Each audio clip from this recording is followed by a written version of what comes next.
Good morning everyone. Welcome to PW only IAS. दोस्तों, बात करें अगर हम आज के द हिंदू फ्रंट पेज की, तो आप यहाँ पे नोटिस कर सकते हो कि भारत को यूएसए का सपोर्ट मिला है in its fight against terrorism. दरअसल में हमारे जो डिफेंस मिनिस्टर हैं राजनाथ सिंह जी, उनकी बात हुई डिफेंस सेक्रेटरी ऑफ यूएसए के साथ। एंड इस डिस्कशन में ये बताया कि यूएसए पूरी तरह से भारत के साथ खड़ा हुआ है एंड साथ साथ वो सपोर्ट करता है भारत के खुद को डिफेंड करने के राइट के साथ में। उसी के साथ ही साथ हमारे जो एक्सटर्नल अफेयर मिनिस्टर हैं डॉक्टर एस जयशंकर, उनकी यहाँ पे बात हुई secretary of state Marco Rubio ji के साथ। एंड उस डिस्कशन में सेक्रेटरी ऑफ स्टेट इन्होंने ये बताया कि यूएसए चाहता है इंडिया के साथ काम करना ताकि टेररिज्म को एक तरह से हम खत्म कर पाएं। Plus at the same time उन्होंने ये भी कहा कि उन्होंने इंडिया के साथ भी और पाकिस्तान दोनों देशों के साथ बात करी है एंड कोशिश यही है कि कैसे मिलकर साथ में सिचुएशन को डी एस्केलेट किया जाएगा। राइट। तो इंडिया को आप एक तरह से कह सकते हो कि जो टेररिज्म की हमारी फाइट है उसमें एक यूएसए का सहयोग मिला है। But at the same time India ने यहाँ पर यह भी मेंशन कर दिया कि पाकिस्तान की ना बहुत लंबी हिस्ट्री रही है टेररिज्म को सपोर्ट करने की या टेररिस्ट ऑर्गेनाइजेशन को अपने यहाँ पर पनाह देने की।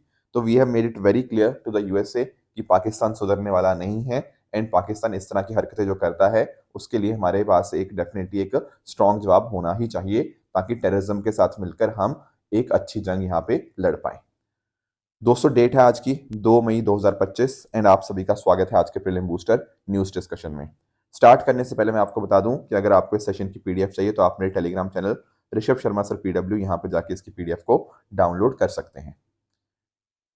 पहला जो मुझे आपके साथ टॉपिक डिस्कस करना है वो कास्ट सेंसस के बारे में है। दोस्तों, कास्ट सेंसस कंटिन्यूसली न्यूज में है एंड अब तो सरकार ने भी बोल दिया है कि definitely they will be conducting caste census. तो थोड़ा सा हम इसको अंडरस्टैंड करने की कोशिश करते हैं। दोस्तों, ये जो वर्ड है ना कास्ट सेंसस, ये दो वर्ड से बना है। एक वर्ड हो गया आपका कास्ट और दूसरा हो गया सेंसस। आप लोगों ने सोसाइटी का आपका जो सिलेबस है उसमें कास्ट वर्ड आपको पता होगा। तो कास्ट दरअसल में ना आपका एक हेरिडिटरी आपको एक ग्रुप देखने को मिल जाएगा जहां पर कहीं ना कहीं हम जो कास्ट होता है वो डिपेंड करता है एक पर्सन के बर्थ के ऊपर हो सकता है या फिर उसके ऑक्यूपेशन के ऊपर हो सकता है। और जिस पर्सन की जो कास्ट होती है ना वो काफ़ी सारी चीज़ें डिसाइड करती है। फॉर एग्जाम्पल, मैरिज के ऊपर रिस्ट्रिक्शंस लग जाती हैं। जैसे आप जानते होंगे ना, एंडोगैमी प्रैक्टिस होती है, आप विद इन द कास्ट ही आप शादी कर पाओगे। राइट। तो रिस्ट्रिक्शंस हैं इसके ऊपर। Plus at the same time आप लोगों ने सोसाइटी के अंदर पोल्यूशन एंड प्योरिटी का कॉन्सेप्ट भी सुना होगा। राइट। ये बात करता है कि कुछ कास्ट ऐसी हैं जिनको प्योर माना गया, कुछ कास्ट ऐसी हैं जिनको पोल्यूटेड माना गया। तो ये सब जो चीज़ें हैं ये कहीं ना कहीं दिखाती हैं कि कास्ट के बेसिस के ऊपर हमारी सोसाइटी एक सेगमेंटरी तरह से डिवाइडेड है हायरार्किकल फॉर्म के अंदर, यानी कि कुछ कास्ट को लोअर कुछ को अपर माना गया। ये इस तरह से कास्ट को हम यहाँ पे डिफाइन करते हैं। अब ये जो कास्ट है अपने आप में काफ़ी ज़्यादा एक्सप्लॉयटेटिव भी हो जाती है। काफ़ी सारी ऐसी कास्ट है जो उनको बहुत सारा एक्सप्लॉयटेशन फेस करना पड़ा है ये जो कास्ट डिस्क्रिमिनेशन है उसके बेसिस के ऊपर। तो पॉइंट पता क्या है, जब हम इस कास्ट के साथ उनकी नंबरिंग जोड़ने की कोशिश करते हैं, उनको इनैमोरेशन करने की कोशिश करते हैं, तब हमारे पास कास्ट सेंसस बन जाता है। बेसिकली हम क्या करने की कोशिश कर रहे हैं कि सेंसस में क्या कर रहे हैं, नंबर ऑफ कास्ट कौन सी हैं, किस कास्ट के कितने लोग हैं, उनके पास क्या क्या पोजिशन हैं, वो सब थोड़ी चीज़ें हम यहाँ पे अंडरस्टैंड करने की कोशिश कर रहे हैं। तो पहले तो मैं आपको थोड़ा सेंसस के बारे में बताऊं तो सेंसस एक 10 साल में होने वाली एक एक्सरसाइज है जिसमें आप डेमोग्राफिक, इकोनॉमिक, सोशल डेटा को यहाँ पे कलेक्ट करते हो। अब आप लोग जानते ही होंगे कि पहली बार भारत में जो सेंसस हुआ था इट वाज इन 1872, पर दरअसल में ना ये एक नॉन सिंक्रोनस सेंसस था। तो एक्चुअल में जो सिंक्रोनस सेंसस स्टार्ट हुए भारत में वो स्टार्ट हुए 1881 के ऑनवर्ड्स। ठीक है, तो यानी कि आप कह सकते हो कि ब्रिटिशर्स के टाइम के ऊपर सेंसस स्टार्ट हो गया था एंड इसको करवाने की जो जिम्मेदारी है it is with the registrar general of India. Basically ministry of home affairs के अंतर्गत आपको ये जो office of census commissioner of India है उन्हीं की जिम्मेदारी बनती है इसको कंडक्ट कराने की। एंड इनफैक्ट पार्लियामेंट ने एक एक्ट भी यहाँ पे पास किया है, सेंसस एक्ट ऑफ 1948, जिसके माध्यम से हम ये कंडक्ट करवाते हैं। एक बात आपको ध्यान में ये रखनी है कि सेंसस कराने की जो जिम्मेदारी है ना वो दरअसल में यूनियन लिस्ट के अंदर है।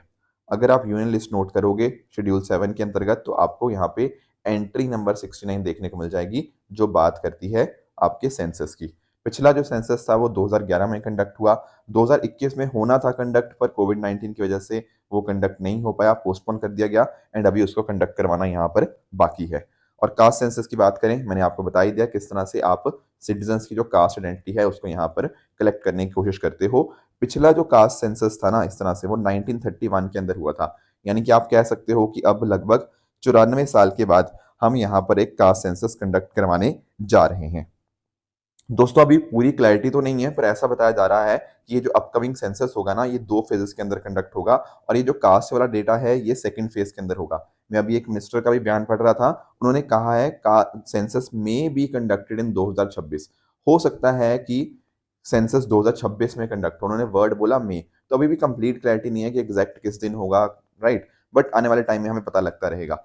पर ये आप ध्यान में रखिएगा, जो अपकमिंग सेंसस होगा ये एक डिजिटल सेंसस होगा। यहाँ पर आपके मोबाइल फ़ोन्स के माध्यम से, जो आपके लैपटॉप्स या आपके आईपैड के माध्यम से उनका इस्तेमाल किया जाएगा डेटा को कलेक्ट करने के लिए। तो मोबाइल एप्लीकेशन का इस तरह से इस्तेमाल होगा, ड्रॉप डाउन कास्ट डायरेक्टरी होगी, उसमें से हम यहाँ पे कर पाएँगे। आज के समय आपको 2650 के आसपास ओबीसी कम्युनिटी सेंट्रल लिस्ट में देखने को मिलती हैं, 1100 के आसपास आपको शेड्यूल कास्ट कैटेगरी के अंदर एंड लगभग 890 के आसपास आपको शेड्यूल ट्राइब कैटेगरी में देखने को मिलती हैं। बाकी स्टेट गवर्नमेंट ना अपना अपना खुद का ओबीसी ग्रुप्स का जो लिस्ट है वो यहाँ पर मेंटेन करती हैं। अब यहाँ पे उससे पहले लोगों को ट्रेनिंग दी जाएगी, लगभग 30 लाख ऑफिशियल होंगे जिनको यहाँ पे ट्रेनिंग दी जाएगी regarding the digital caste enumeration, यानी कि कैसे ये डेटा आपने यहाँ पे कलेक्ट करना है। क्योंकि देखो यार, दिक्कत पता क्या है, अगर डेटा गलत आ जाए ना तो उसका कोई सेंस नहीं बनता, बिल्कुल कोई सेंस नहीं बनता। जैसे फॉर एग्जाम्पल ना, कई बार ऐसा देखा गया है कि गलत तरह से डेटा कलेक्ट कर लिया जाता है। बहुत सारे ऐसे होते हैं जहाँ पे कास्ट को मिसक्लासिफाई किया जाता है। जैसे मैं आपको बताता हूँ, जैसे ना एक कास्ट है धनक के नाम से, ठीक है, और एक है धांकिया, राइट? अब राजस्थान में ये सरनेम आप इस्तेमाल करते हो, धनक, धांकिया। अब धनक जो है वो आपके शेड्यूल कास्ट में आते हैं, धांकिया जो है वो शेड्यूल ट्राइब में आते हैं। उसी तरह से अगर हम बात करें सेन, ये जो बंगाल के अंदर आपने नाम सुना होगा सेन, ये सेन अपने आप में एक अपर कास्ट है। पर अगर हम बात करें सेन SAIN की, ये अपने आप में एक ओबीसी हो जाती है। तो यार डेटा ही ढंग से कलेक्ट नहीं हो पा रहा, इतने सारे इंडिया में कास्ट हैं। और जो बिहार का जो कास्ट सेंसस हुआ था उसमें भी हर एक ने अलग अलग अपना नाम कास्ट के नाम पे दे दिया, तो हमारे पास पता ही नहीं लगा कौन सी कास्ट के कितने लोग हैं। मतलब एग्जैक्ट डेटा वो इतना ज़्यादा, मतलब नंबर इतने ज़्यादा ऊपर नीचे हो रखे हैं ना कि उसका कोई पर्पज़ ही नहीं है। अब कई बच्चे पूछते हैं, कल भी किसी ने कमेंट्स में लिखा था कि सर कास्ट सेंसस करवाने की देखो ज़रूरत क्या है? देखो इसके दोनों साइड के व्यूज़ हैं, पॉजिटिव और नेगेटिव दोनों साइड में व्यूज़ हैं। जैसे फॉर एग्जांपल हमारा ना कॉन्स्टिट्यूशन हमारी बात करता है किस चीज़ की? सोशल जस्टिस की, कि जो यार कहीं न कहीं कुछ पिछड़ गए हैं, उनको प्रॉपर यहाँ पर हम उनके लिए प्रावधान करें, राइट? चाहे वो आपका अफर्मेटिव एक्शन के माध्यम से हो गया या हमारी जो स्कीम्स हैं, हमारे प्रोग्राम्स हैं, वो सब हमें वहाँ तक पहुँचाने होंगे। उसके लिए चाहिए होता है एविडेंस बेस्ड डिसीजन मेकिंग, यानी कि हमारे पास डेटा तो होना चाहिए ना, तभी तो हम फैसला ले पाएँगे कि किसके लिए हमें क्या चीज़ करनी है। तो ये जो कास्ट सेंसस है वो उसकी एक शुरुआत आपकी एक तरह से मानी जाएगी। इसके अलावा अगर हम बात करें, आपको डोमिनेंट कास्ट का आपने कॉन्सेप्ट सुना होगा कि किस तरह से कुछ ऐसी कास्ट हैं जो कहीं न कहीं अपने आप को बहुत ही डोमिनेंट हो चुकी हैं। तो उनके लिए क्या करना है, क्या नहीं करना या कम चीज़ें करनी हैं, वो सब चीज़ें हमें यहाँ पे पता लग पाएँगी। पर एक ना दिक्कत भी है यहाँ पे कास्ट सेंसस के थ्रू, और वो आप लोगों ने बात बिल्कुल सही कही। देखो एक तरफ हम चाहते हैं कास्ट को मतलब एक हमने जैसे बताया ना कि कास्ट अपने आप में कई बार एक्सप्लॉइटेटिव चीज़ भी हो जाती है। तो अगर हम कास्ट सेंसस करवा रहे हैं या इस तरह की कास्ट और चीज़ों को सामने लेकर आ रहे हैं ना, तो वो कास्ट को और स्ट्रेंथन कर रहा है, उसको वीकन नहीं कर रहा, ठीक है? राइट, कई बार फॉल्ट लाइन्स भी इससे बढ़ सकती हैं, आपस में डिफरेंट डिफरेंट कास्ट के बीच में एक तरह से लड़ाई झगड़े भी बढ़ सकते हैं। Plus at the same time आप लोगों ने अगर सोसाइटी का कॉन्सेप्ट पढ़ा है, उसमें आप लोग बात करते हो संस्कृताइजेशन या डीसंस्कृताइजेशन की भी, राइट? जो एमएन श्रीनिवास का कॉन्सेप्ट है, तो उसमें भी यही बात हुई है कि कुछ ऐसी कास्ट हैं जो थी तो लोअर कास्ट, पर उन्होंने इमिटेट किया हायर कास्ट को, या फिर इसका उल्टा भी है, कुछ अपर कास्ट के थे, उन्होंने रिजर्वेशन का फायदा उठाने के लिए डीसंस्कृताइजेशन किया। तो अब इंडिया में हमें समझ ही नहीं आता कि कौन अपर कास्ट है, कौन लोअर कास्ट है, कौन किस कास्ट का है। बहुत सारे लोगों ने अपनी कास्ट बदल ली है, तो it is become very very difficult to understand this caste in India. तो ये कास्ट सेंसस कैसे कंडक्ट होगा, क्या उसका वाकई में फायदा होगा या फिर उसका पॉलिटिकल मिसयूज होगा, ये आने वाला वक्त ही हमें बताएगा। एनीवेज, बात करें दोस्तों 2011 के अंदर भी ना social economic and caste census हुआ था। ये थोड़ा डिफरेंट है, मैं आपको समझाता हूँ कैसे डिफरेंट है। ये रेगुलर सेंसस से काफ़ी अलग है एंड ये मेजरली कंडक्ट किया गया था ताकि हमें ये पता लग पाए कि कहाँ-कहाँ पे कितनी कमियाँ हैं, डेप्रिवेशन है, कौन सी कास्ट के रिगार्डिंग, एंड ताकि हम वेलफेयर टारगेटिंग कर पाएँ। तो मिनिस्ट्री ऑफ सोशल जस्टिस को ये डेटा दिया गया था, पर ये कभी भी पब्लिश नहीं हुआ क्योंकि इसमें बहुत सारे इश्यूज थे। जैसे मैंने आपको बताया ना, 40 लाख से ज़्यादा वेरिएशंस आपको कास्ट नेम एंट्रीज के अंदर देखने को मिलते हैं, क्लासिफिकेशन चैलेंजेस आपको देखने को मिलते हैं। तो भाई डेटा तो कलेक्ट हुआ था, पर क्या करूं मैं इस 40 लाख वेरिएशन के, जो कास्ट इतनी ज़्यादा है, इससे कहाँ पता लग पाएगा। और इनफैक्ट खुद सरकार भी ये बात कर रही है कि 8 करोड़ से भी ज़्यादा एरर्स हमें यहाँ पे देखने को मिल रहे हैं। सेम चीज़ बिहार का सेंसस नहीं बोलते हैं, बिहार का जो सर्वे उसने किया उसमें भी बहुत सारी गड़बड़ियां थी। तो डेटा कलेक्ट करना ही काफ़ी नहीं है, सही डेटा कलेक्ट करना इंपॉर्टेंट है, तभी उसका फ़ायदा मिल पाएगा। अदरवाइज़ फिर उसको पॉलिटिकल मिसयूज़ ही करते रहेंगे लोग, राइट। तो अगले मुद्दे पे आते हैं दोस्तों। अगला मुद्दा है हमारा 50th anniversary of the end of the Vietnam वार। दोस्तों परसों 30th ऑफ अप्रैल थी, तो उस समय के ऊपर इसको वियतनाम वार का 50th एनिवर्सरी थी। ठीक है, आप लोग ना वियतनाम वॉर के बारे में शायद आपने सुना होगा। अगर आपने वर्ल्ड हिस्ट्री पढ़ ली है तो उसमें आपने वियतनाम वार को भी स्टडी किया होगा। एक बहुत ही इंपॉर्टेंट इवेंट हमें यहाँ पे देखने को मिलता है। मैं थोड़ा सा आपको एक्सप्लेन करने की कोशिश करता हूँ। दोस्तों यहाँ पर आप पिक्चर में जो देख पा रहे होंगे, ये दरअसल में यूएसए के प्रेसिडेंट हैं, मतलब थे 1953 से लेकर 1961 के बीच में। That is President Eisenhower. Eisenhower की एक ना प्रिंसिपल था, इनकी थ्योरी थी, वो मानते थे डोमिनो थ्योरी के अंदर। Now what is this sir domino theory? देखो कई बार ना आप लोगों ने देखा होगा, जैसे स्कूल असेंबली में होता नहीं है, जैसे एक साइकिल यहाँ पे है, दूसरा साइकिल, तीसरा साइकिल, चौथा साइकिल, पांचवा, ये साइकिल सारे इकट्ठे लगे हुए हैं एक दूसरे के साथ। आप ना जरा एक एक साइकिल को यहाँ से धक्का मार के देखो, आप नोटिस करोगे ये सारे एक तरह से ऐसे ढह जाएंगे। ऐसे ही होता है ना, देखा भी होगा कई बार आप लोगों ने।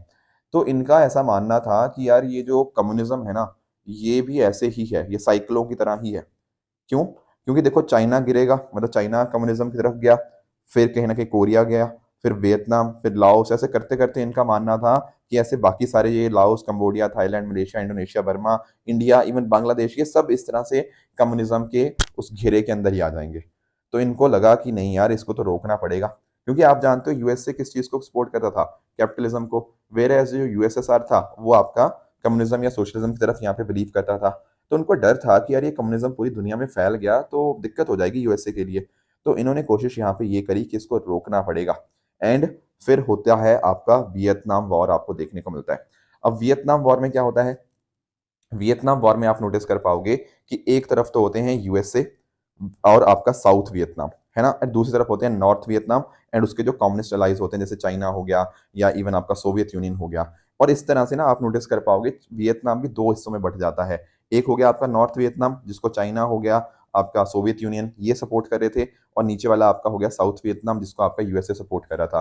तो इस तरह से यहाँ पे 17th पैरेलल होता है, जो साउथ वियतनाम को नॉर्थ वियतनाम के साथ यहाँ पर एक तरह से डिवाइड करता है, दोनों के बीच में एक बाउंड्री की तरह यहाँ पे काम करता है। तो बहुत बड़े लेवल के ऊपर कन्फ्लिक्ट हमें देखने को मिलता है। यूएसए बहुत ज्यादा पैसा यहाँ पे सपोर्ट करता है साउथ वियतनाम के लिए, बट इन दी एंड देखने को मिलता है कि वियतनाम इसमें सक्सेसफुल नहीं हो पाता। तो यूएसए को एक बहुत करारी शर्मनाक हार यहाँ पे देखने को मिलती है। अब ऐसा बताया जाता है कि लगभग 30 लाख वियतनाम लोग जो थे वो यहाँ पे उनकी डेथ हमें देखने को मिली। फिर 1976 के अंदर ये जो आपकी जगह है जिसको साइगांव के नाम से जाना जाता था, उसको यहाँ पर नाम चेंज किया गया उसका, हो ची मिन सिटी यहाँ पे फाइनली इसका नाम यहाँ पे रख दिया गया, जब यहाँ पे ये वॉर का हमें एंड हमें देखने को मिलता है। Plus at the same time आप नोटिस कर पाओगे धीरे धीरे क्या होता है, जो वियतनाम होता है उसको मतलब एक तो इकट्ठा हो जाता है Vietnam, plus at the same time Vietnam कहीं ना कहीं दुनिया की इकोनॉमी के साथ एक तरह से इंटीग्रेट कर जाता है, एंड साथ ही साथ बाद में जाके वो डब्ल्यूटीओ का मेंबर भी डेफिनेटली बन जाता है। अब आज के समय तो देखो बहुत सारी चीजें हो चुकी हैं, अब तो इकोनॉमिक रिफॉर्म्स हो चुकी हैं, पॉलिटिकल रिफॉर्म्स हो चुके हैं, तो अब उतना कम्युनिज्म ऐसा नहीं रहा जैसे पहले हुआ करता था, बट डेफिनेटली समय के साथ यहाँ पे चेंजेस हमें आते हुए देखने को मिलते हैं। तो वियतनाम वॉर को, जिसको हम सेकेंड इंडो चाइना वॉर भी बोलते हैं, वो 1955 से लेकर 75 के बीच में हमें होती हुई देखने को मिलती है। ये कोल्ड वॉर एरा ही था जिस समय कम्युनिज्म और एंटी कम्युनिज्म की एक तरह से हमें जंग देखने को मिलती है। और वियतनाम वॉर खत्म हुई 30 अप्रैल 1975 को, जब साइगॉन फॉल होता है एंड जो साउथ वियतनाम है यहाँ पे सरेंडर करता है और उसको यूनिफाई किया जाता है under the communist rule as the socialist republic of Vietnam. तो ये सारी बातें जो हमने यहाँ पे डिस्कस करी। अगला टॉपिक दोस्तों में डिस्कस करना है वो है digital access recognised as a fundamental right. थोड़ा इसको समझने की कोशिश करते हैं। दोस्तों दरअसल में पता क्या हुआ, आप इस बात को अंडरस्टैंड करना, आप लोगों ने ना केवाईसी सुना होगा। केवाईसी क्या होता है सर? नो योर कस्टमर, है ना। तो आप लोग भी नोटिस करते हो कि जब जैसे बैंक के पास आपने कुछ अपना खाता खुलवाना है या बाकी चीजें कुछ करनी है, तो केवाईसी करवाना पड़ता है, ठीक है। अब दिक्कत पता क्या हुई, उसमें केवाईसी करवाते समय आप लोग क्या करते हो, फ़ोन के थ्रू आप अपना फेशियल वेरिफिकेशन करते हो, राइट? फ़ोन के सामने आपको खड़े होना होता है, वो फ़ोटो वगैरह लेते हैं आपकी, all those things are there. But दिक्कत पता क्या हो रही थी, जो कहीं न कहीं एसिड अटैक सर्वाइवर्स थे या जो विजुअली इम्पेयर्ड इंडिविजुअल्स थे, उनको केवाईसी में बहुत ज़्यादा समस्याएँ आ रही थी। क्यों? क्योंकि वो फेस रिकॉग्नाइज़ यहाँ पे नहीं कर पा रहा था, क्योंकि उनका चेहरा एसिड अटैक की वजह से वहाँ पे इम्पैक्ट हुआ है। तो ये फिर मुद्दा गया सुप्रीम कोर्ट के अंदर कि भाई आप किसी को उसके बेनिफिट्स डिनाई कर रहे हो। तो यहाँ पर सुप्रीम कोर्ट के अंदर जो अर्जी चली उसमें ये बोला गया कि article 20 right to life with dignity उसका उल्लंघन है ये, आर्टिकल 14 राइट टू इक्वालिटी का उल्लंघन है, आर्टिकल 15 प्रोहिबिशन ऑफ डिस्क्रिमिनेशन का उल्लंघन है, आर्टिकल 38 डीपीएसपी जो सोशल जस्टिस की बात करता है उसके अगेंस्ट जाता है। तो सुप्रीम कोर्ट ने माना इस बात को कि हाँ, ये बात आपकी सही है, एंड इस तरह से उन्होंने सरकार को और आरबीआई को बोला है कि आप अपने केवाईसी नॉर्म्स को रिवाइज करिए और जो लोग हैं उनको ऑल्टरनेटिव दीजिए, जैसे फॉर एग्जांपल कोई ब्रेल हो गया, वॉइस असिस्टेड हो गया, एंड साथ साथ आप पेपर बेस्ड ऑप्शन भी जारी रखो, पूरी तरह से डिजिटल मत हो जाओ। तो इस तरह से आपका जो सुप्रीम कोर्ट है उसने डिजिटल एक्सेस को एज अ कॉन्स्टिट्यूशनल राइट यहाँ पे डिक्लेयर किया है under article 21 in the Amar Jain versus union of India case. तो ये बात आपको यहाँ पे पता होनी चाहिए। थोड़ा सा और डिस्कस करते हैं इसके बारे में, डिजिटल एक्सेस का मतलब क्या होता है। डिजिटल एक्सेस का मतलब यही है कि जो लोग हैं वो डिजिटल टेक्नोलॉजीज को, रिसोर्सेज को अच्छे ढंग से इस्तेमाल कर पाएँ, उनको यहाँ पे अच्छे से एक्सेस कर पाएँ। इसमें access to internet, access to computer, smartphone, software, digital services, ये सब चीज़ें आ जाती हैं। तो आर्टिकल 21 के अंदर हो गया, एंड ये बहुत इंपॉर्टेंट है अगर आपको education benefits, welfare services, health care का बेनिफिट डेफिनेटली यहाँ पे लेना है। तो सुप्रीम कोर्ट ने ये भी बोला कि यहाँ पे कोशिश करनी चाहिए कि डाइवर्सिबिलिटीज़ के लिए डिजिटल प्लेटफॉर्म को यहाँ पे इस्तेमाल किया जा पाए। एंड इनफैक्ट ऐसे हम पहले नहीं हैं, already united nation human right council ने इंटरनेट एक्सेस को ह्यूमन राइट एक तरह से डिक्लेयर कर दिया है, internet access human right declare कर दिया 2016 के अंदर।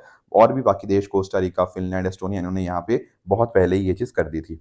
एंड इनफैक्ट ना भारत सरकार भी डिजिटल एक्सेस के लिए बहुत सारे काम करती भी है, जैसे डिजिटल इंडिया मिशन हो गया, उसके अलावा भारत नेट हो गया जहाँ पर हम गाँव तक, अपनी पंचायतों तक यहाँ पर इंटरनेट कनेक्टिविटी पहुँचा रहे हैं। आपने पीएमजी दिशा के बारे में सुना होगा, प्रधानमंत्री ग्रामीण डिजिटल साक्षरता अभियान, यहाँ पर फोकस है आपकी डिजिटल लिटरेसी के ऊपर। 6 करोड़ रूरल रेजिडेंट्स को हम यहाँ पे डिजिटल लिटरेट बनाने की कोशिश कर रहे हैं। उसके अलावा एक्सेसिबल इंडिया कैंपेन, ये बात करता है कि जो आपके स्पेशली एबल्ड पर्सन है, बेसिकली आप जो पर्सन विद डिसेबिलिटी है, उनके यहाँ पे आप प्रॉपर इंफ्रास्ट्रक्चर आप क्रिएट करो। जैसे आपके रैम्प्स हो गया, वो तो चलो चीज़ें हैं ही हैं, बट डिजिटल सर्विसेज के अंदर भी आप ये चीज़ें करें ताकि ये जो rights of person with disability act है, इसका पर्पस पूरी तरह से फुलफिल किया जा पाए। पास्ट में भी कुछ केसेस हुए हैं, जैसे आपको ना Anuradha Bhasin versus union of India case 2020 का पता होगा। इसमें सुप्रीम कोर्ट ने ये बोला कि एक्सेस टू द इंटरनेट जो है ना, वो एक फंडामेंटल राइट है which is protected under article 19(1)(a) freedom of speech and 19(1)(g) that is आपका राइट टू ट्रेड। उसी के साथ साथ Faheema Shirin versus state of Kerala जो था, उसमें केरला हाई कोर्ट ने बोला था कि right to access the internet ये आपका राइट टू एजुकेशन का भी हिस्सा है और राइट टू प्राइवेसी का भी आपको हिस्सा देखने को मिल जाएगा। तो इस तरह से डिजिटल एक्सेस को एक तरह से फंडामेंटल राइट यहाँ पे रिकॉग्नाइज किया गया है।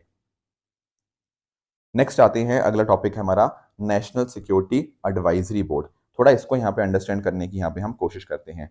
दोस्तों जो NSAB है ना, इसको दरअसल में 1998 के अंदर एस्टैब्लिश किया गया था। उस समय हमारे ना नेशनल सिक्योरिटी एडवाइजर जो थे ब्रजेश मिश्रा जी, उनके टेन्योर के समय के ऊपर इसको एस्टैब्लिश किया गया। अब क्यों एस्टैब्लिश किया गया? क्योंकि देखो यार, यहाँ पे आप अंडरस्टैंड करना, बहुत सारी चीज़ें हमें करनी होती हैं। जैसे फॉर एग्जांपल इंटरनल और एक्सटर्नल सिक्योरिटी के ऊपर हमें कुछ अच्छी एडवाइसेस चाहिए, बॉर्डर मैनेजमेंट हो गया, मैरीटाइम सिक्योरिटी हो गया, स्ट्रेटेजिक इंडस्ट्री हो गया, इनके लिए हमारे पास अलग अलग पॉलिसी ऑप्शंस होने चाहिए, राइट? तो बिल्कुल इंडिपेंडेंट, नॉन पार्टीसन ढंग के अंदर सिक्योरिटी मैटर्स के ऊपर जो आपका ओपिनियन दिया जाता है, वो दरअसल में नेशनल सिक्योरिटी एडवाइजरी बोर्ड यहाँ पर देता है। एंड आप यहाँ पे नोटिस कर पाओगे कि इनकी अलग अलग मीटिंग्स होती रहती हैं, एंड अकॉर्डिंगली जो मीटिंग्स के बाद जो भी रिपोर्ट होती हैं वो जाती है हमारे NSA के पास, नेशनल सिक्योरिटी एडवाइजर के पास। तो हमारे कोई डॉक्ट्रिन वगैरह हो गया, उसको फॉर्मुलेट करना हो गया, साइबर सिक्योरिटी के रिगार्डिंग हमें कुछ काम करना हो गया, या कोई हमारे गैप्स हमें देखने को मिलते हैं, वो सारी एडवाइसेस कौन देता है? नेशनल सिक्योरिटी एडवाइजरी बोर्ड ही यहाँ पे देता है, अपने इनपुट्स प्रोवाइड करता है to the national security council secretariat, ठीक है। तो इसमें अलग अलग डाइवर्स फील्ड्स जैसे डिप्लोमेसी, मिलिट्री, इंटरनल सिक्योरिटी, इनसे अलग अलग लोग होते हैं। ध्यान में रखने वाली बात है, इसकी कोई स्टैट्यूटरी या कॉन्स्टिट्यूशनल स्टेटस नहीं है, रिकमेंडेशन इसकी माननी जरूरी नहीं है, पर क्योंकि ये बहुत ही सीनियर लोग होते हैं तो पॉलिसी मेकिंग के अंदर डेफिनेटली इनका बहुत अच्छे से इस्तेमाल किया जाता है। आप यहाँ पे नोटिस भी कर पाओगे 1999 1999 के अंदर हमारा जो आपका जो न्यूक्लियर डॉक्ट्रिन ड्राफ्ट करने के अंदर मदद मिली, 2001 में हमने उसको अडॉप्ट भी किया। उसके अलावा हमारा जो 2007 में नेशनल सिक्योरिटी रिव्यू था, उसके अंदर भी बहुत इंपॉर्टेंट रोल रहा आपके नेशनल सिक्योरिटी एडवाइजरी बोर्ड का। अब आपके दिमाग में आ रहा होगा हम इसको डिस्कस क्यों कर रहे हैं, क्योंकि इसको वापस से रिकॉन्स्टिट्यूट किया गया है। जैसे आप नोटिस कर पाओगे आलोक जोशी जी जो है ना, फॉर्मर चीफ ऑफ रा, उनको यहाँ पर चेयरमैन बनाया गया है नेशनल सिक्योरिटी एडवाइजरी बोर्ड का। और साथ ही साथ और भी मेंबर्स आप इसमें देख पाओगे, जैसे इसमें आपके air marshal PM Sinha ji, lieutenant general AK Singh, and इस तरह से बाकी नाम आप यहाँ पे पढ़ सकते हो। तो बहुत ही सीनियर आपको मेंबर्स आपको यहाँ पे देखने को मिल जाते हैं जो बहुत अच्छी एडवाइसेस हमारी जो प्रोवाइड करते हैं। नेक्स्ट टॉपिक हमारे सामने है, that is FRP of sugar cane. देखो जब हम बात करते हैं ना एमएसपी की, मिनिमम सपोर्ट प्राइस की, तो आप लोग जानते होंगे बहुत सारी फसलों के लिए हम यहाँ पर एमएसपी देते हैं। लगभग 22 फसलें हैं और एक जो क्रॉप है ना उसके लिए प्रोवाइड किया जाता है आपका फेयर एंड रेन्यूमरेटिव प्राइस, एफआरपी आपको शुगर केन के लिए दिया जाता है। अब क्या हुआ है, यहाँ पर सेंट्रल गवर्नमेंट ने एफआरपी को बढ़ा दिया है to 355 rupees per quintal for the 2025-26 sugar season. थोड़ा अंडरस्टैंड करने की कोशिश करते हैं दोस्तों। एमएसपी और एफआरपी में थोड़ा सा अंतर है। पहली बात तो एमएसपी थोड़ा अलग तरह से वर्क करता है, पर एफआरपी के केस में ना दरअसल में आपकी जो शुगर मिल्स होती हैं वो कम से कम इतना पेमेंट करेंगी टू द किसान, ठीक है। This is the minimum price that the sugar mill must pay to sugar cane farmers for their produce fixed by the central government. तो यहाँ पर सिस्टम अलग है। एमएसपी के अंदर क्या होता है, जैसे किसान ने मान लो चावल हो गया या वीट हो गया वो प्रोड्यूस करी, तो कम से कम उतने दाम में तो सरकार खरीदेगी, है ना, तो पहले ही किसान को बता दिया जाता है। पर यहाँ पर कौन खरीदता है, शुगर मिल्स खरीदती हैं। इसके अलावा अगर मैं बात करूँ ना, एमएसपी के पीछे कोई लीगल बैकिंग नहीं है, कोई लॉ नहीं है एमएसपी के पीछे। पर अगर दोस्तों मैं बात करता हूँ आपके एफआरपी की, तो एफआरपी के पीछे लीगल बैकिंग है। आपकी जो एसेंशियल कमोडिटी एक्ट है ना, उसके अंतर्गत आप नोटिस कर पाओगे जो शुगर केन ऑर्डर 1966 है, वो यहाँ पर इसके लिए लीगल बैकिंग यहाँ पे प्रोवाइड करता है।